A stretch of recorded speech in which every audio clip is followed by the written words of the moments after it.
예레미야 7장 24절에서 26절, 제가 가진 성경 구약 성경 1062쪽의 말씀입니다.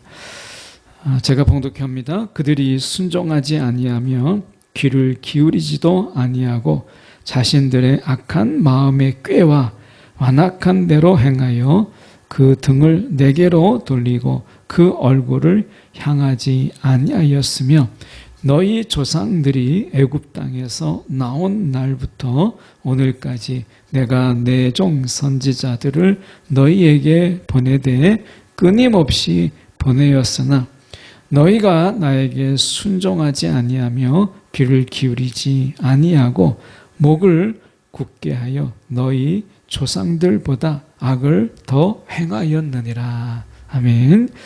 오늘 이 말씀 가지고 끊임없는 하나님의 설득이라는 제목으로 함께 말씀을 나누기를 원합니다.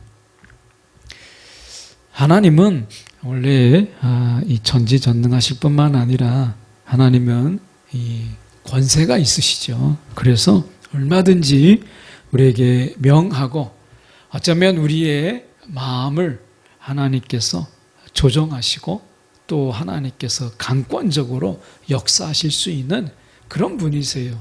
우리가 그렇게 한다고 해서 하나님을 부당하다, 또 하나님은 우리가 악하다 이렇게 말할 권한이 우리에게는 없어요. 하나님께서 하시는 것은 전적으로 옳기 때문에 그렇습니다. 그럼에도 불구하고 하나님께서는 지금이나 또 성경에 지금 말씀하고 있는 그 전처럼 하나님은 설득하기를 좋아하셨어요. 그래서 우리가 그 하나님의 설득에 감동되거나 또 깨달아서 하나님의 뜻에 우리가 자원하는 마음으로 자발적으로 우리가 하나님의 말씀을 따르기를 기뻐하셨어요. 그래서 어떻게 보면 하나님께서는 미련할 만큼 계속해서 끊임없이 우리를 설득하고 기다리시고 오래 참으시고 인내하시는 것을 보게 돼요. 우리가 사람의 방법으로 생각한다면 이 하나님의 방법이 얼마나 미련한지 우리가 속이 타고 정말 하나님이 이렇게까지 이렇게 할 필요가 있나 싶을 정도로 하나님께서는 에너지 낭비를 많이 하세요.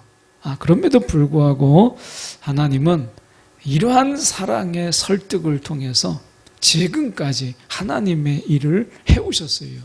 오늘 말씀을 통해서 오늘 하나님의 설득, 우리가 끊임없는 그분의 설득이 우리 가운데 어떻게 진행되고 있는가 함께 저희가 살펴보고자 합니다. 24절에 보면 이렇게 말씀하죠. 그들이 순종하지 아니하며 귀를 기울이지도 아니하고 이렇게 돼 있어요. 순종하지 아니하며 귀를 기울이지도 않았다라고 얘기합니다. 다시 말하면 순종의 시작은 귀를 기울이는 데 있다라고 하는 것입니다. 하나님의 음성을 들음이 없는 순종이라고 하는 것은 있을 수 없죠. 우리가 하나님의 음성을 듣고 우리가 그분의 말씀에 귀를 기울일 때 비로소 순종이라고 하는 것이 있어요.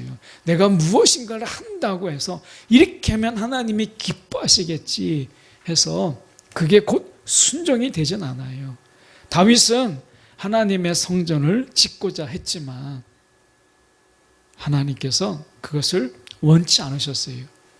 이렇게만 하나님이 기뻐하시겠지. 나단 선지자도 하나님이 기뻐하실 것이라고 이야기했지만 정작 하나님은 그렇게 하지 않으셨어요.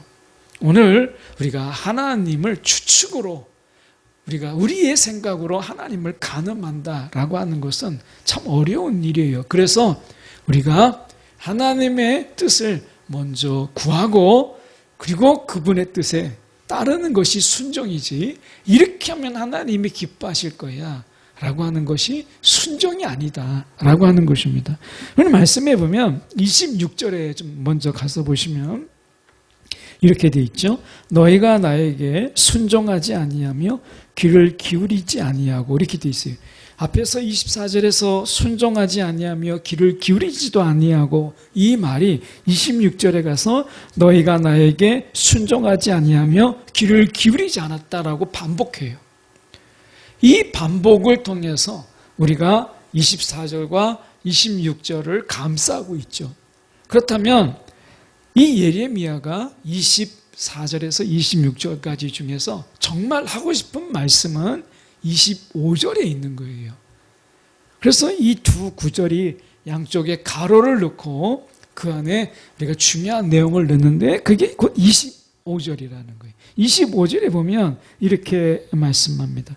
너희의 조상들이 애굽 땅에서 나온 날부터 오늘까지 내가 내 종 선지자들을 너희에게 보내되, 자, 내 종 선지자들을 너희에게 보내되, 그 다음에 중요한 말씀이 있어요. 끊임없이 이 말씀을 하고 있어요. 그러니까 내 종 선지자들을 너에게 보냈지만 어떻게 보내느냐?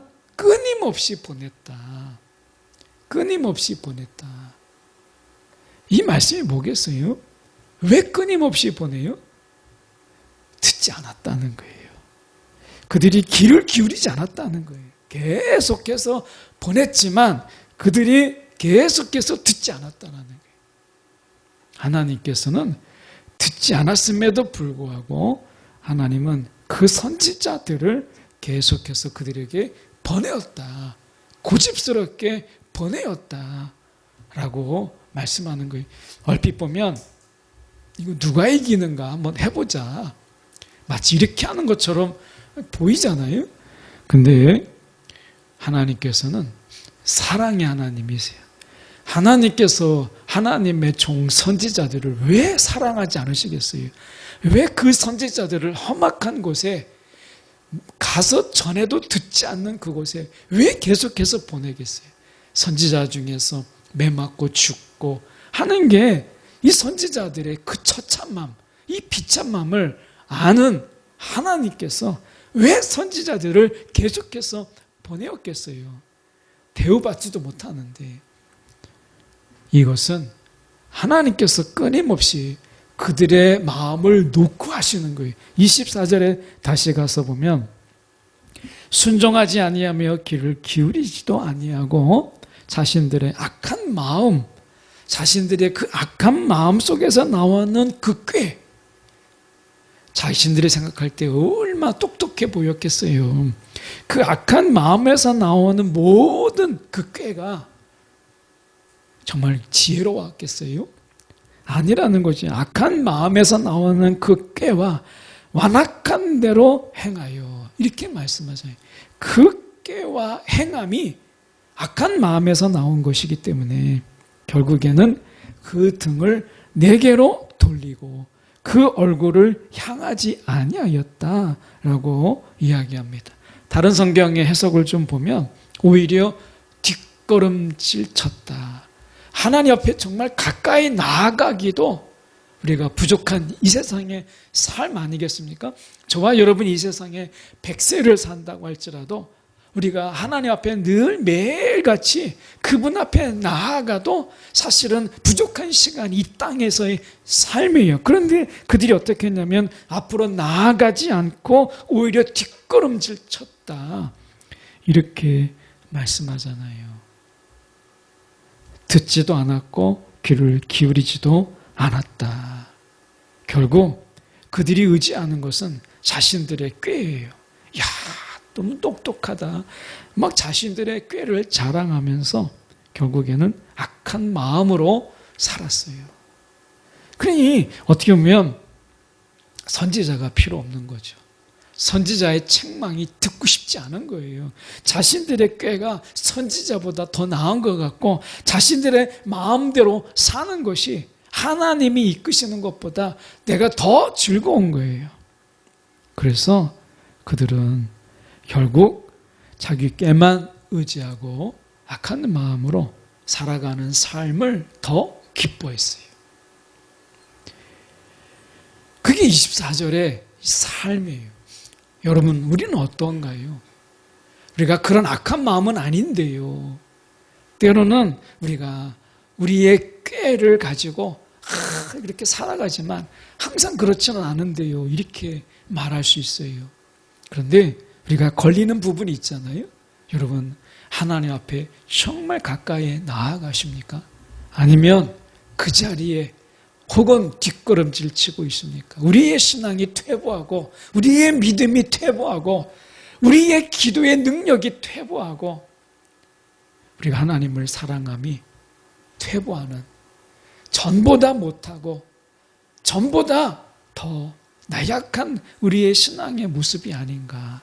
뒷걸음질 치는 우리의 신앙, 뒷걸음질 치는 우리의 믿음, 우리의 뒷걸음질 치는 우리의 기도가 아닌가. 이 뒷걸음질 친다라는 말이 여러분 새삼 우리 가운데 다가오지 않아요?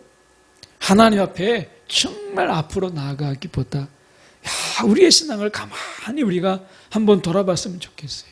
우리의 기도가 정말 뒷걸음질 치지 않았어요?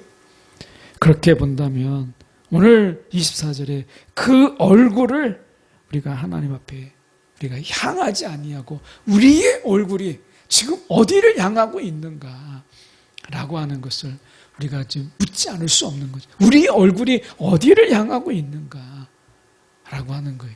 하나님을 외면하고 있지 않는가.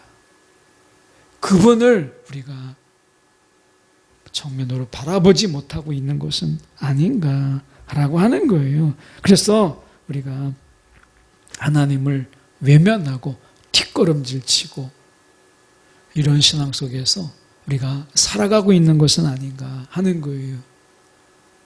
여러분, 그러다 보면 우리가 결국 놓치는 게 있어요.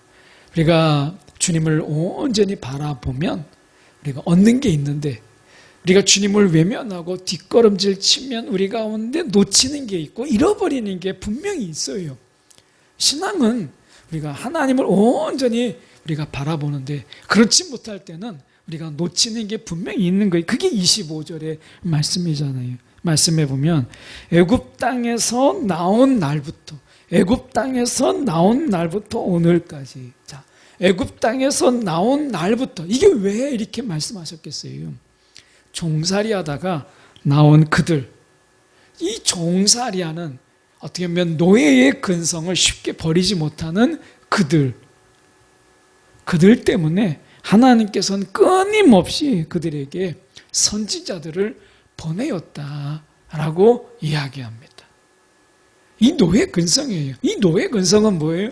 계속해서 뒤를 돌아보고 우리가 애굽을 향하여 나아가려고 하고, 그리고 애굽의 삶을 그리워하는 거예요. 그래서 그들이 어떻게 해요? 애굽에서 먹었던 고기, 애굽에서 먹었던 삶, 애굽에서 먹었던 그 생활들을 돌아보면서 야, 차라리 애굽이 나았다, 이런 이야기를 하잖아요. 우리가 마음대로 살았던 삶, 하나님의 간섭 없이 마음대로 살았던 삶, 죄를 지어도 죄인 줄 몰랐던 그때의 삶, 향락과 쾌락을 쫓아도 그게 죄인 줄 몰랐던 그때의 그 자유가 너무 좋았다. 책망도 없고 그때가 너무 좋았다 하는 거예요. 그게 애굽이에요. 애굽 땅에서 나왔지만 여전히 애굽을 그리워하는 그들 때문에 하나님께서 그들의 얼굴을 돌려서 이제 하나님을 바라보라고 계속해서 선지자들을 보내잖아요. 다른 성경에 우리가 보면 날마다 부지런히 보냈다, 이런 표현을 쓰고 있어요. 날마다 부지런히 하나님께서 보내셨다. 선지자들보다 더 열심으로 하나님께서는 그렇게 부지런히 하나님의 선지자들을 보내셨다라고 하는 거예요.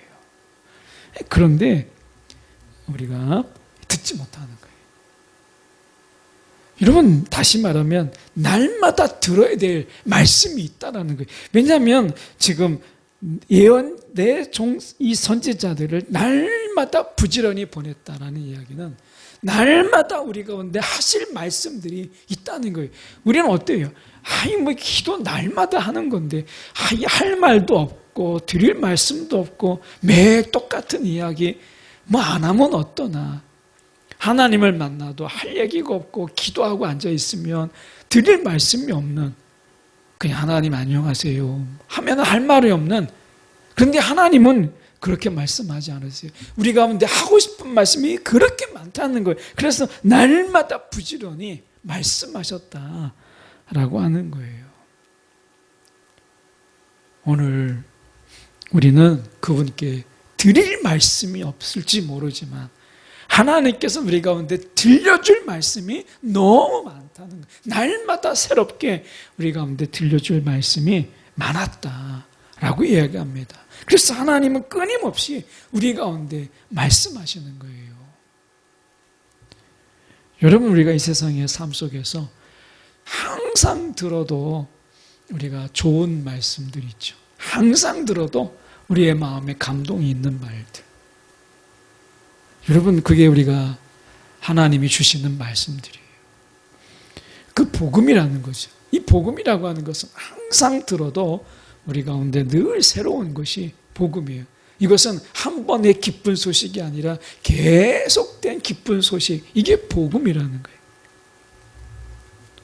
오늘 우리 가운데 주님께서 이 말씀을 우리 가운데 들려주시는 거예요. 복된 소식, 하나님이 우리를 사랑하신다는 것. 여러분, 이게 얼마나 큰 감동이에요. 오늘 하나님께서 우리 가운데 말씀하실 때 끊임없이 보내었으나, 오늘 주님께서 우리 가운데 끊임없이 이 세상에 살아가는 동안에 우리 가운데 들려줄 말씀에 여러분이 귀를 기울여 보십시오. 이 세상에서 우리가 주눅들지 않고, 이 세상에서 우리가 좌절하지 않고, 이 세상에서 우리가 기운 빼지 않고, 우리가 우울과 그리고 이 좌절 속에 거하지 않아요. 세상 사람들이 우리에게 뭐라고 하든지 간에 오늘 주님께서 우리 가운데 들려주시는 말씀이 우리 가운데 있을 때요, 우리의 마음은 그것으로 넘어지지 않아요.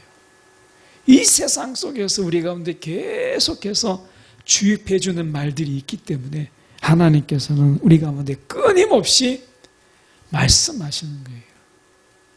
근데 사람이 참 미련한 게 무엇이냐면, 하나님이 우리를 사랑하신다고 말씀하시고 내가 너와 함께한다, 이런 말에는 감동을 받지 않으면서, 그것에 귀를 기울이지 않으면서 세상이 우리에 대해서 비아냥거리고 조롱하는 말에는 그렇게 쉽게 상처를 받고, 그 말이 진짜인 것처럼 그렇게 막 간직하고, 그것 때문에 괴로워하고, 그것 때문에 우리가 아파하는 거예요.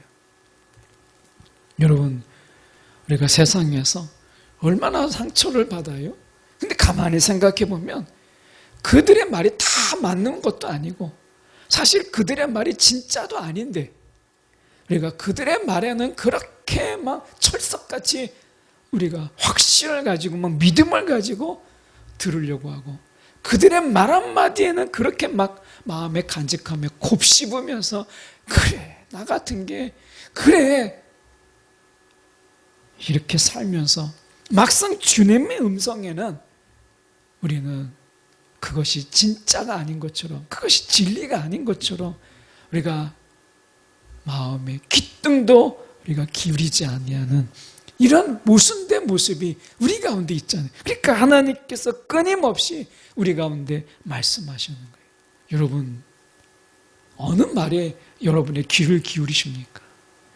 어느 말씀에 여러분 귀를 빼앗기고 있으십니까? 오늘 세상이 우리를 향해서 우리를 알지도 못하고 마음대로 내뱉은 그 말들에 다 상처를 받으면 여러분, 그게 미련한 거예요. 오늘 주님께서 우리 가운데 하시는 말씀이, 여러분, 그게 진리고 그게 진짜인데 거짓에 속아서 그 말에 상처는 상처대로 다 받고 괴로움은 괴로움대로 다 받으면서 내가 힘들다 어렵다 말한다면 그게 미련한 것이죠. 26절에 그래서 말씀하시는 것이 귀를 기울이지 아니하고 목을 곧게 하여, 이 말씀이 뭐겠어요? 하나님의 말씀에 귀를 기울이지 아니하면 결국 세상의 소리에 귀를 기울일 수밖에 없어요. 결국 26절에 목을 굳게 하여 너희 조상들보다 악을 더 행하였느니라 라고 이야기합니다. 결국 남는 건 고집밖에 없어요. 우리가 다른 성경을 우리가 26절을 보면 그들은 매우 고집이 셌다. 그 조상들보다도 더 악한 짓을 했다. 이렇게 이야기하죠. 여러분, 세상에 귀를 기울이면 남는 건 완고한 마음과 고집밖에 없어요. 하나님께서 우리 가운데 미련하다 할 만큼 계속해서 우리 가운데 말씀하시고자 하시는 것. 세상이 말하는 것이 그게 거짓이다. 그게 맞는 말이 아니야. 라고 하는 거예요. 너 그거에 상처받을 필요 없어. 계속해서 하나님께서 이 말씀을 우리 가운데 들려주고 싶은 거예요. 여러분, 오늘 하나님의 음성에 귀를 기울이세요. 세상의 소리에 마음을 빼앗기지 마세요. 오늘 상처는 상처대로 다 받으면서 화풀이를 하나님께 하는 이 미련한 인생. 왜 하나님 나를 이렇게 낳았냐고, 하나님 왜 나를 이렇게 만들었냐고 세상에서 매맞고 하나님께 불평하는 인생. 여러분, 그게 이스라엘 백성들이었어요. 오늘 하나님께서 끊임없이 우리 가운데 선지자를 통해서 말씀하죠. 내가 너를 사랑한다. 내가 너와 함께한다. 넌 귀한 존재다. 세상에 너를 깜볼 수 없고 세상에 너를 무시할 수 없다. 말씀하잖아요. 세상에 너를 감당치 못할 것이다 라고 말씀하잖아요. 여러분, 여러분의 마음에 어떤 말씀을 간직하고 계십니까? 이 시간 하나님의 설득의 음성에 우리의 마음을 우리가 무장하는 저와 여러분이 되길 원해요. 세상의 거짓된 소리에 미련하게 마음 다 우리가 상처받고 핥히고 찢김 맞는 인생이 아닌 하나님의 복된 소식으로 충만한 저와 여러분의 삶이 되기를 진심으로 소망합니다. 기도하겠습니다.